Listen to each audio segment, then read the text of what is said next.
Bienvenidos al curso de Protección Civil. Es un gusto tenerlos aquí. El día de hoy vamos a hablar sobre sismos. México es un país sísmicamente activo. Claramente los sismos nos han marcado y nos han recordado por qué es importante conocerlos, entenderlos, saber de su origen, saber lo que pueden hacer y también hablar de algunos temas importantes como son la parte de la predicción. En este curso se van a abordar todos estos temas. Es un curso corto, es un curso rápido y esperemos que les sea de provecho. Bienvenidos. ¿Qué tal? Esta plática va a ser acerca de los sismos y la estamos grabando desde el Centro Nacional de Prevención de Desastres, que pertenece a la Coordinación Nacional de Protección Civil de México. El día de hoy queremos hablar sobre el fenómeno sísmico. El fenómeno sísmico, como lo hemos vivido recientemente, es un fenómeno constante, activo, es normal, es común que tiemble en México. Lo que no debe de ser ni normal ni común es que este fenómeno, estos sismos, se conviertan en desastre. Primero queremos hablar sobre la parte que tiene que ver con el origen. El quinto sol, como lo pueden ver ustedes aquí en esta gráfica, en el calendario azteca y marcado en una X con estas como orejitas, es el quinto sol llamado Deolín. Es llamado porque comenzó con sismos, comenzó con movimiento.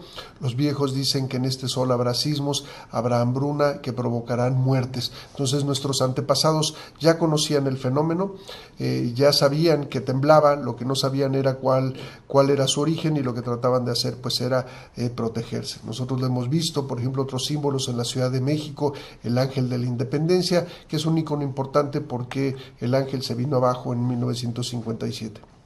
Pero entonces lo que nos indica el sismo es que vivimos en un planeta vivo, en un planeta en donde hay actividad de carácter hidrometeorológico, actividad de carácter geológico, como son los sismos, como son los volcanes, y estos son testigos de que este elemento, de que el planeta está vivo. Clasifiquemos un poco en dónde están los sismos. Los sismos pertenecen al rango de los fenómenos de origen natural. Sabemos que hay fenómenos geológicos e hidrometeorológicos que son de origen natural. Estos fenómenos han ocurrido en el transcurso de la Tierra, han estado por millones de años. La Tierra tiene 4.500 millones de años. No hay capacidad todavía de detenerlos y son testigos, como ya lo dijimos, de que el planeta es un planeta que está vivo, muchas veces a pesar de lo que estamos haciendo en la superficie.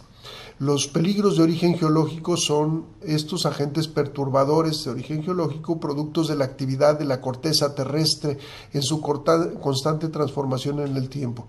Los sismos son de origen geológico. Hablaremos un poco más adelante qué es la corteza terrestre y por qué se constituyen ahí estos fenómenos. Pero una breve definición de qué es un sismo: es un fracturamiento que ocurre dentro de la corteza terrestre. Se debe a la acumulación de esfuerzos en la corteza por el movimiento de las placas tectónicas, y este fracturamiento va a producir ondas sísmicas que se propagan y que viajan a distancias muy grandes, en donde entonces podemos nosotros percibir los sismos.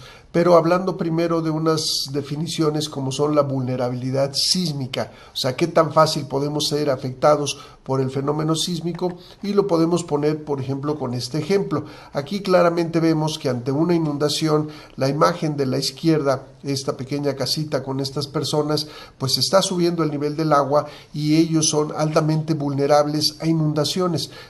En cambio, el edificio del lado derecho, por su altura, pues podemos ver nosotros que el efecto de las inundaciones no va a tener mayor problema. Pero ahora, si invertimos la definición y pensamos en el fenómeno sísmico, pues nos damos cuenta que la pequeña casita, porque su construcción es de materiales muy ligeros, vemos varas de bambú probablemente y un techo construido con ramas, que aún colapsándose esta estructura, pues difícilmente podría poner en riesgo la vida de los seres humanos. Y en cambio, del lado derecho, si estos edificios no están bien construidos, en un fenómeno sísmico pues van a tener un daño importante, o sea que su vulnerabilidad sísmica es alta. ¿Cómo podemos también modificar la vulnerabilidad? La imagen de la izquierda es una imagen del sismo de Kobe en 1995 en Japón con magnitud 6.9 que provoca que este edificio se colapse, cierra el acceso a la calle y comienza un incendio. ¿Qué tenemos nosotros en la Ciudad de México? Aquí tenemos un mercado ambulante que se ha establecido en esta calle en particular y cierra completamente la calle. Si tuviéramos un sismo en esas características, podríamos entonces tener una situación similar a la de la gráfica del lado izquierdo, en donde se puede generar un incendio o puede haber un colapso y las autoridades les costaría mucho trabajo en llegar.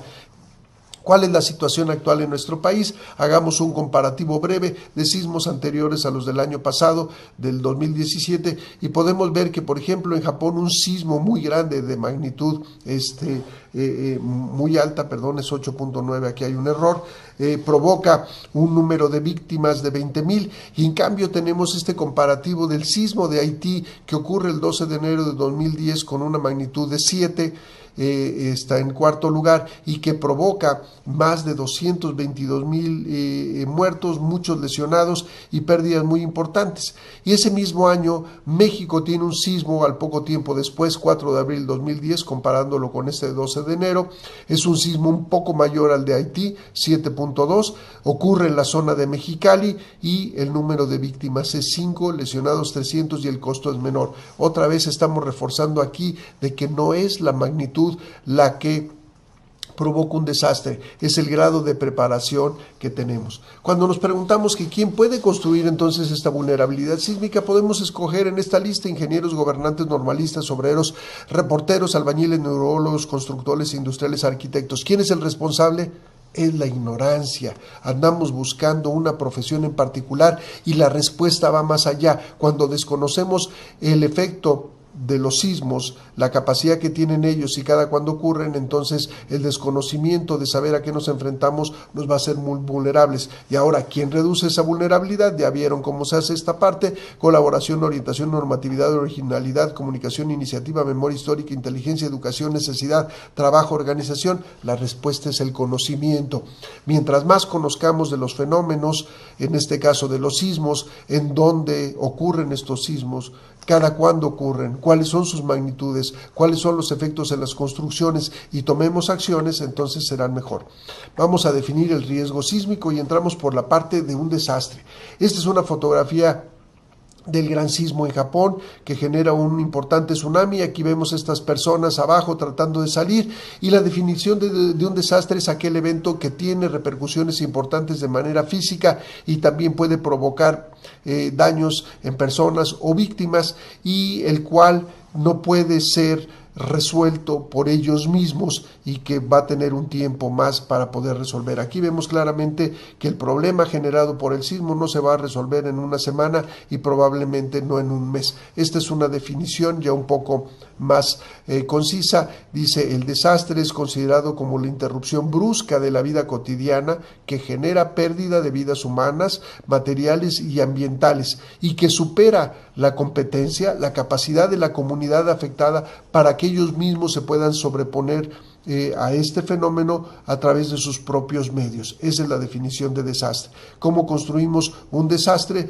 Pues es la parte del riesgo, le llamamos el riesgo sísmico, y está mezclado por dos elementos. El peligro es el fenómeno, en este caso son los sismos. No podemos hacer nada para detener los sismos, tampoco podemos predecirlos, hablaremos lentamente o un poco después sobre ellos. Y la vulnerabilidad. Ya hablamos de algunos efectos vulnerables y ese es el único en el que sí podemos trabajar nosotros. Entonces, peligro es la probabilidad de que se manifieste un evento destructivo en un periodo de tiempo y la vulnerabilidad es la probabilidad de que haya una pérdida en caso de que se presente la manifestación anterior. Si lo vemos en gráfica, el riesgo sísmico está en medio, conjunto del peligro, de los sismos y la vulnerabilidad. ¿Qué es lo único que podemos disminuir? Solamente podemos disminuir la vulnerabilidad y al disminuir la vulnerabilidad vamos a disminuir el riesgo. Entonces debemos de identificar cómo somos vulnerables: construcciones precarias en sitios inadecuados, y hay una vulnerabilidad física de lo que estamos hablando y la social, que es lo que tiene que ver con el grado de preparación de la gente. Vamos entrando con más detalle al fenómeno sísmico. Este es un mapa en México en donde podemos ver que hay o que han ocurrido 190 sismos moderados y grandes mayores de magnitud 6.5 en los últimos 118 años. Esto es desde el año de 1900. Vemos aquí dos colores, el color naranja y el azul. ¿Cuál es la diferencia entre ellos? La profundidad. Los sismos azules son sismos profundos, sismos que ocurren a profundidades mayores de 60 kilómetros, y los naranjas de entre 40 y 60 kilómetros, y los naranjas son sismos que ocurren a menor profundidad. Vemos que los naranjas son mayores y vemos que se acumulan a lo largo de la costa Pacífico y que después continúan a lo largo del Mar de Cortés para salir en la parte norte de nuestro país por el estado de Baja California. Y vemos que en el centro los azules se ubican en la parte del interior de la República. Aquí hay muchos sismos al norte del estado de Oaxaca y sur de Puebla. Vemos uno que otro acá, que está en el estado de México, que es un sismo que ocurre en 1912, y aquí vemos la posición de la Ciudad de México. Pueden ustedes ubicarse en qué estado están y cuál es la sismicidad que puede ocurrir. Claro, estábamos hablando ahí de los sismos grandes, ahora que vemos estos que son pequeños. Este es el reporte de la sismicidad en el año 2017 por parte del Servicio Sismológico Nacional, y hay 26.413 sismos registrados. Claro, los más grandes, uno ocurre el 14 de junio con magnitud 7, acá abajo casi en frontera con Guatemala, el 7 de septiembre de magnitud 8.2 aquí en el Istmo, el 19 de septiembre aquí cerca entre los estados de Puebla y Morelos, cerca de la Ciudad de México, con magnitud 7.1, y finalmente una réplica el 23 de septiembre con magnitud 6.1 en la región de Oaxaca. Pero si lo pueden ver y si ustedes se identifican en el estado en el que están, literalmente en este caso el año pasado no hubo una sismicidad en la parte de los estados que son los de Campeche, Yucatán y Quintana Roo, pero sí han ocurrido sismos ahí. Entonces vivimos en un país sísmicamente activo. Estas barras rojas representan los millones de habitantes que vivimos en estas zonas, y podemos ver que nos encontramos en zonas con una actividad sísmica importante. Esta es una regionalización sísmica de México general. La zona de mayor peligro es la zona D, colocada aquí en color rosa, severo. Hay 363 municipios en ese nivel. Vemos acá arriba en la zona de Mexicali. Después vemos la zona C en un peligro alto, que es la franja que sigue en un color amarillo. Vemos el B en moderado con 1095 municipios, y finalmente la zona A, en donde el peligro sísmico es considerado como bajo. Y cuando vemos si estamos preparados, aquí estamos ubicados en diferentes zonas. Estas barras representan, por ejemplo, construcciones de viviendas con material precario. Vemos estados que están en la zona A: Quintana Roo, Tamaulipas, Coahuila, Nuevo León. En la zona B, el Estado de México, Durango, Chihuahua, Zacatecas, Guanajuato, Aguascalientes, Puebla, Tabasco, Veracruz, Sinaloa, y en donde vemos que algunos de ellos, Zacatecas es el que tiene mayor construcción con material pobre. Finalmente en la zona D, Morelos y Nayarit, y en la zona D de mayor amplificación tenemos a Chiapas, a Guerrero, Michoacán, Oaxaca y Jalisco, y llamamos la atención aquí Chiapas y Guerrero, que tienen más del 60% de sus construcciones de forma vulnerable. Del lado derecho vemos una gráfica de acumulación de sismos de 30 años y vemos una cantidad impresionante de sismos en la región centro-sur y otra vez en la parte del Golfo de Baja California.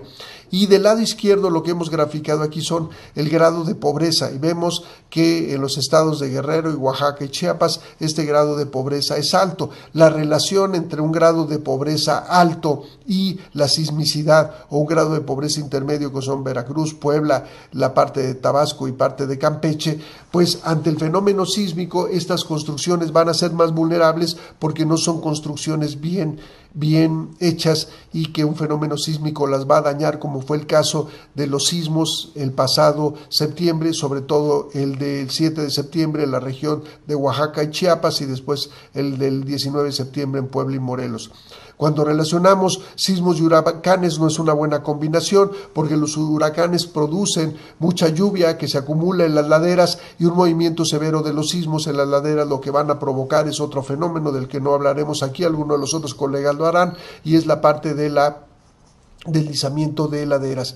Grandes ríos y sismos, los grandes sismos pueden alterar el paso o el flujo normal de los ríos, como ya lo vivimos en la zona de Chiapas, en la parte de las cascadas de Agua Azul, que fue afectada por el sismo del 7 de septiembre. Entonces podemos ver ahí que de los ríos que están en la vertiente del Pacífico son principalmente los afectados. Y ahora otro de los elementos importantes, en donde acumulamos el agua, en las grandes presas. Y lo mismo, grandes presas con grandes sismos, pues hay que tener mucho cuidado, hay que garantizar la seguridad de estas. Y por ejemplo, acá en la parte sur de Chiapas, en la parte sur del país, en donde tenemos esta acumulación de sismos, ahí tenemos un sistema sobre el río Grijalva, en donde están la presa La Angostura, Peñitas, Malpaso y Chicoacén, que son generadoras importantes de energía eléctrica en el sector sureste. Entonces debemos de ir relacionando la parte de los sismos con otras infraestructura. Obras de protección contra inundaciones, también estas represas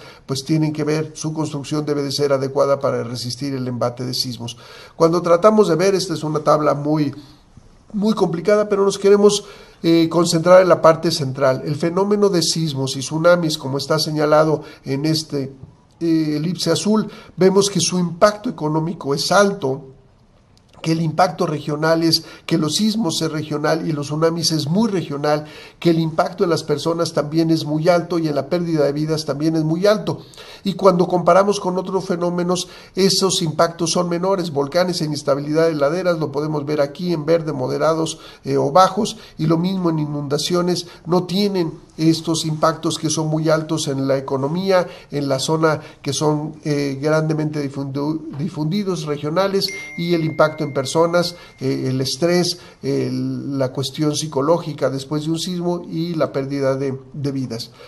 Otra vez un comparativo aquí muy breve de dos sismos en el mismo año, en 1999, en Tehuacán de magnitud 7, con un total de pérdida de $150 millones, y el de Oaxaca, que ocurre en septiembre de ese año, el otro fue 15 de junio de 99, en Oaxaca de 7.5, con un total de pérdidas de $150 millones. Y lo que vemos en regiones cercanas, Tehuacán, al sur de Puebla y Oaxaca, vemos que uno afecta, el de Tehuacán, a monumentos históricos. Muchas iglesias y muchos monumentos históricos fueron fuertemente afectados por este sismo, y en cambio en la parte de Oaxaca, los caminos, la parte carretera fue la mayor afectada. Las viviendas, los dos tienen una afectación similar, al igual que escuelas, pero en los otros rubros cambian. Entonces también la infraestructura es de una manera diferente afectada. Vamos entrando en otros elementos. ¿Cuál es el origen de los sismos? El origen de los sismos tiene que ver con nuestro planeta. Aquí en esta gráfica estamos mostrando que el planeta se compone de varias capas. Hablamos en un principio de la corteza. La corteza es la capa más delgadita sobre la que se encuentran los continentes. Después viene un manto superior, manto inferior, un núcleo externo y finalmente un núcleo interno. Sería similar a que viéramos una naranja en donde tiene la corteza, tiene el manto, sería la parte de la naranja, y la zona central sería, por ejemplo, el núcleo. Entonces son capas concéntricas y vamos a ver su actuar. Aquí estamos cambiando de gráfica y queremos mostrar que si nosotros viajáramos de la superficie al interior de la Tierra, tendríamos que viajar 6.400 kilómetros. Si esto lo hacemos a una velocidad de 100 kilómetros por hora, vamos a tardar 60 horas. Esto es más de unos 2 o 3 días viajando a una velocidad de 100 kilómetros. Y lo que es interesante es que la parte más interna, en el núcleo, esta región central de nuestro planeta, y se me olvidó mencionarles que la corteza en donde habitamos tiene espesores de menos de 60 kilómetros. Vean, 60 kilómetros comparado contra los 6.000, es una capa muy delgadita. Pero el núcleo interno es un núcleo muy caliente, con temperaturas que pueden rondar entre los 7.000 y 9.000 grados centígrados.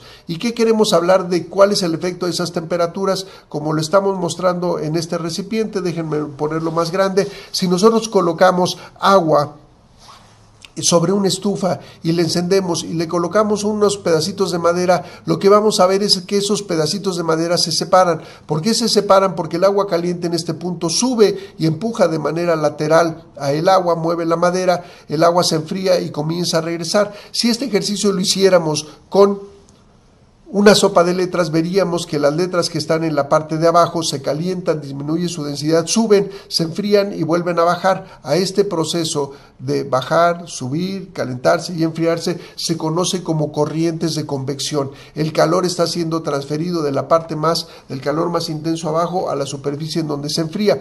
Lo mismo sucede en nuestro planeta. Estábamos viendo que el calor va subiendo a la superficie, empuja la corteza en la que, y ahorita lo vamos a ver, la corteza está dividida en segmentos que se conocen como placas, y estas placas se desplazan en la superficie de la Tierra, chocan unas con otras, se vuelven a regresar al interior, se vuelven a reciclar, se calientan y vuelven a subir. Y estos puntos, ¿por qué estamos hablando de ellos? Porque los puntos en donde las placas chocan o se desplazan va a ser los lugares en donde vamos a encontrar los sismos. Ahora estamos viendo una gráfica diferente. Si ven ustedes, tenemos un mapa del planeta, en color gris están los continentes, aquí está México metido en esta parte, tenemos el continente norteamericano, Centroamérica y Sudamérica, y los puntos que vemos de color amarillo representan los sismos, y los puntos de color rojo anaranjado, estos que están aquí en medio, representan volcanes. Entonces sismos y volcanes se encuentran en lugares coincidentes, y otra de las características es que la franja de sismos, por ejemplo lo que observamos frente a nuestro país en el Pacífico, frente a Sudamérica, en las costas de Chile, de Perú, de Colombia, de Ecuador y, por ejemplo, en Japón y estos lugares, la franja es ancha. Y en cambio, si nos vamos al centro del Océano Atlántico, observamos que las franjas son delgadas. ¿Qué quiere decir? En donde las franjas son delgadas es donde el material caliente sube a la superficie, el agua caliente, como lo estábamos viendo en el dibujito con las maderas, y en la parte en donde las franjas son anchas, ese material caliente regresa hacia el interior, se enfría la superficie y regresa al interior.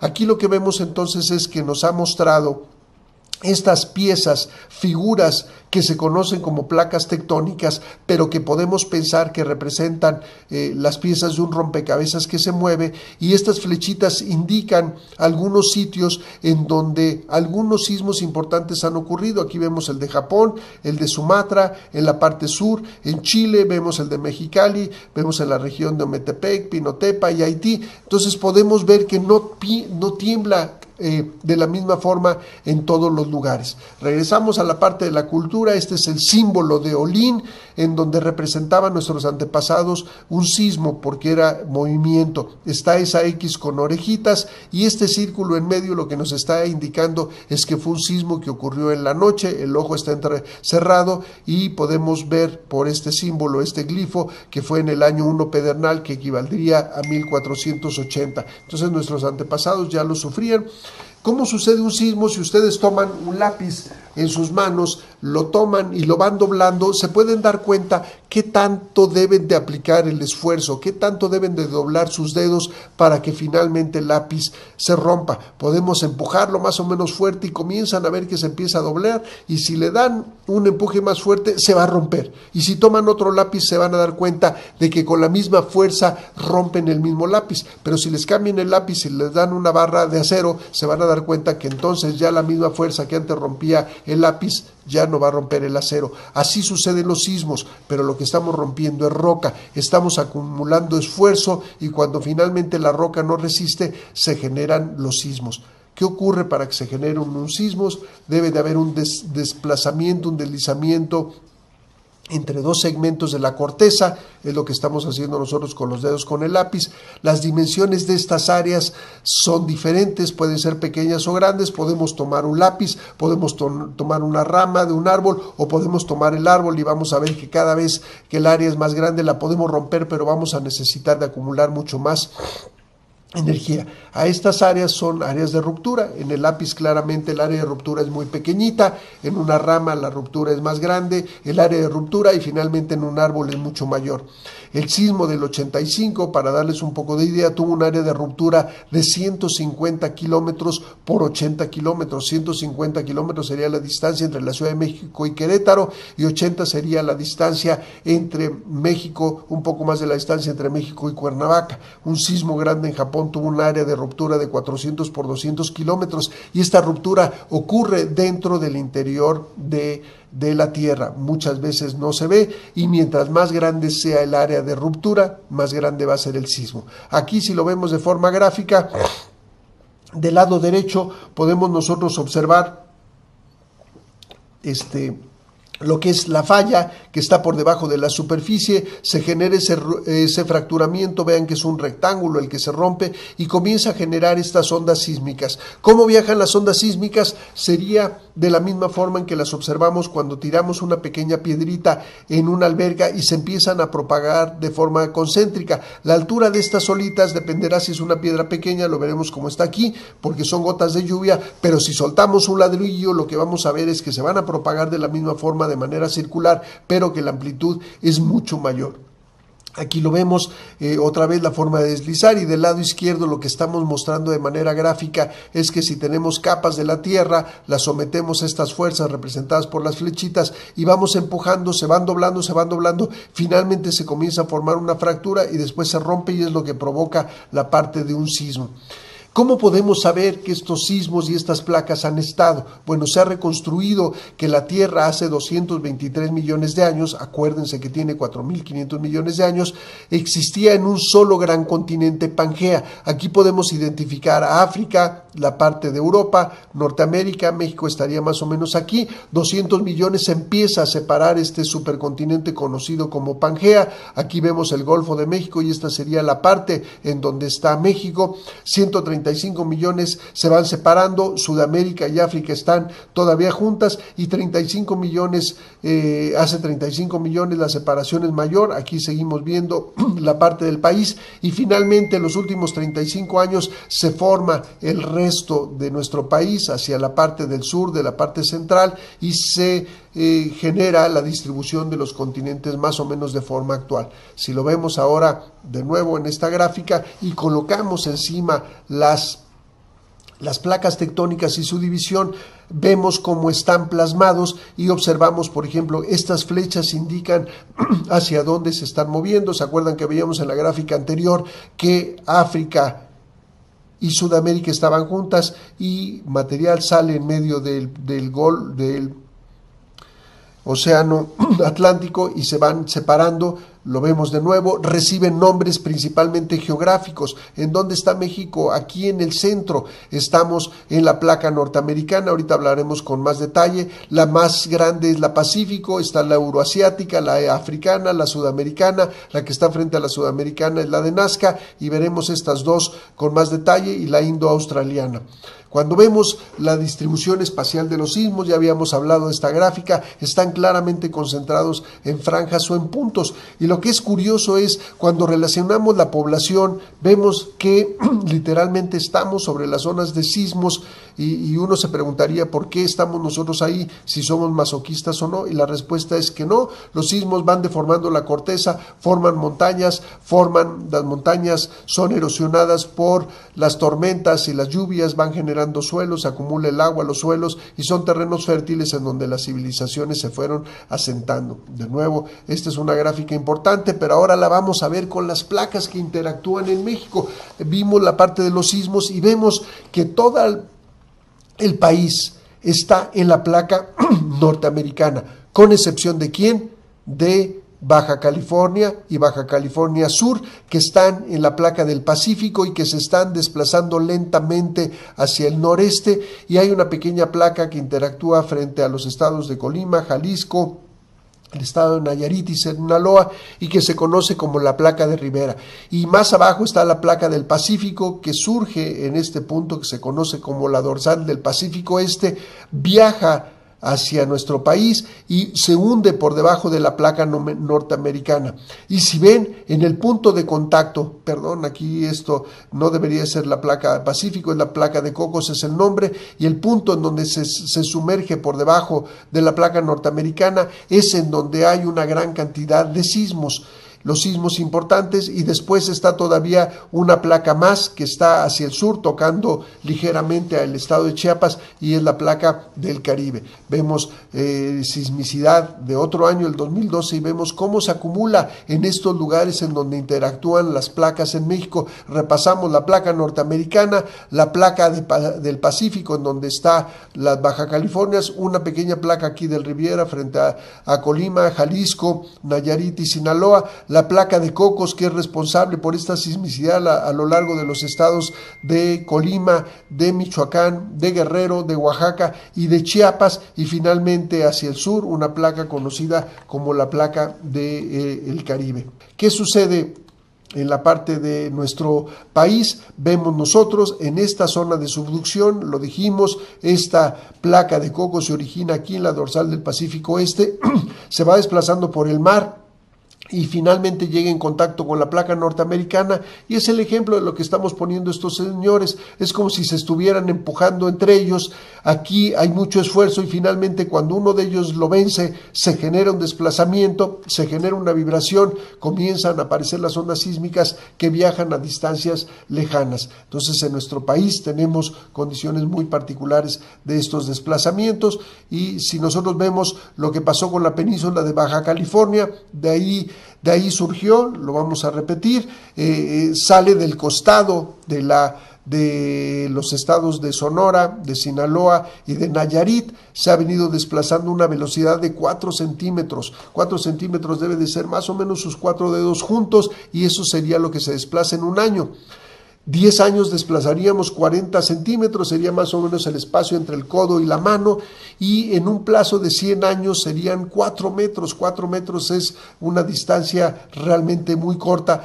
La variación espacial, vemos dónde temblará, ya lo vimos en las placas tectónicas y podemos ver, no se ve muy bien, pero ha habido sismos en 1556 en China, en donde murieron 830,000 personas. China ya era un país con muchas gentes, y estas zonas de ruptura, sabemos nosotros, vemos en esta gráfica la parte de las regiones en donde hay sismos y estos huecos importantes. Por ejemplo, esto en Guerrero es un lugar, la brecha sísmica de Guerrero entre Acapulco y Petatlán, en donde el último sismo es en 1911. Hubo 4 sismos entre 1899 y 1911, magnitud de 7.5 a 7.6, y es la distancia más cercana a la Ciudad de México. ¿Qué es lo que puede pasar? Que se repitan estos 4 sismos como ocurrieron entre 1800 y 1911. Ya sismos con esta magnitud son fuertemente sentidos en la Ciudad de México. Un segundo escenario es que se junten todos estos sismos y provoquen uno mayor de magnitud